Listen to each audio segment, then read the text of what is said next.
سوال میں چھوڑ کے گیا تھا آپ کے پاس، میں صرف اس میں یہ شامل کروں گا کہ اگر کسی نے ہارورڈ جانا ہو، آکسفورڈ جانا ہو، UET جانا ہو، کنگ ایڈورڈ جانا ہو، تو ماں باپ اس کی انگلی پکڑ کے اس کو جمعے والے دن یونیورسٹی نہیں لے کر جاتے. وہاں کی جو گین ہے نا، جو وہاں سے مل رہا ہے، وہ اتنا امپورٹنٹ ہے کہ بچے اس جگہ جانا اپنا مستقبل سمجھتے ہیں، تو وہاں پہ وہ خود ہی چاہتے ہیں. تو آپ کیوں چاہتے ہیں کہ آپ کو باوے چھوٹے چھوٹے بنا کر دیے جائیں آپ کی گود میں اور پھر آپ ان کو تربیت دیں؟ آپ ہارورڈ کی وہاں پر آخری لمٹ پر چلے گئے، لیکن آپ ان کے ایک بنیادی پہلے ماحول پہ بھی تو آئیں کہ وہاں پر ماحول میں آپ دیکھیں مسافر خانہ ہے، تو وہاں بھی آپ کہیں گے کہ ریسیپشن بنا ہوگا جہاں کتابیں پڑھی ہوں گی.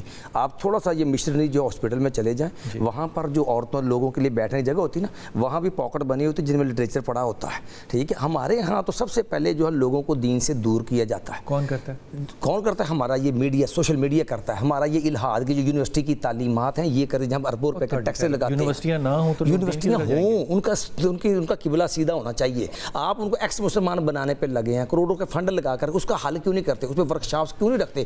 ان کو صحیح نہج دین جو پاکستان کی اساس بنیاد ہے، کلمہ لا الہ الا اللہ، اس کے مطابق کی تربیت ہونی چاہیے کہ نہیں؟ اربوں کے آپ جو ٹیکسز لگاتے ہیں یونیورسٹیز کے اوپر، کیا وہ الہاد پڑھانے کے لیے لیتے کہتے ہیں؟ ان کو بگ مین پڑھانے کے لیے لیتے ہیں. آپ ان کی جو ہے وہ دینی تربیت کے لیے کیوں نہیں اہتمام کرتے ورکشاپس کا؟ ان کے اندر دینی ماحول کیوں نہیں دیتے؟ ان کو مساجد کو کیوں نہیں کھولتے؟ میں جن یونیورسٹیوں میں رہا ہوں، ہر ایک جگہ کے اندر مسجد بھی ہے اور سارا کچھ ہے، لٹریچر بھی اویلیبل ہے، لیکن کیا ہم یہ چاہ رہے ہیں کہ ہم انکمپٹنٹ ہیں؟ ایز اے ٹیچر میں انکمپٹنٹ ہوں. میری کلاس میں بچے نہیں اگر آتے تو میرا قصور ہے نا. اگر میری وہ بات کے اندر زور اور وزن ہو تو میری کلاس میں 50 بچے ہیں تو 50 اور جماعتوں کے بھی آئیں آ کے کہ آج کتب صاحب کی بات کو ہم نے سننا ہے. میری طاقت ہے. میں یہ چاہ رہا ہوں اس وقت جو مجھے آپ لوگوں کی باتوں سے سمجھ آ رہا ہے کہ میری بات سننے کے لیے آپ لوگ بچے لے کر آئیں. یہ کوئی جلسہ تھوڑی ہے کہ آپ کو نان کچے پہ، قیمے والے نان اور بریانی پہ لوگوں کو لے کر آئیں. بھئی آپ نے لانے ہیں نا لوگ اپنے کانٹینٹ کی وجہ سے. دیکھیے اب بلال بھائی میں یہی کہوں گا کہ یقیناً ہماری ذات کے اندر بھی اتنی کشش ہونی چاہیے، اٹریکشن کے جوت ہماری طرف خود کھینچ کے چلی آئے. اور دوسرا وسعت ظرفی ضروری ہے. جیسے رسول خدا صلی اللہ علیہ وآلہ وسلم کے پاس سوال کرنے آیا، یا رسول اللہ مجھے اجازت دیجیے میں زنا کر لوں. آج کے اگر کسی عالم کے پاس جائے بہت کم ایسا ہوگا کہ جیسے رسول خدا نے جواب دیا وہ ویسے دے. آپ نے اسے کیا فرمایا؟ حالانکہ صحابہ کرام رضوان اللہ تعالیٰ علیہم، ہاں جی، آپ نے کہا کہ تم یہ پسند کرتے ہو کہ تو تمہاری والدہ کے ساتھ کوئی ایسا کیا؟ انہوں نے کہا لوگ آپ کو کیوں کاٹ رہا ہوں؟ آپ سنا کیا رہے ہیں؟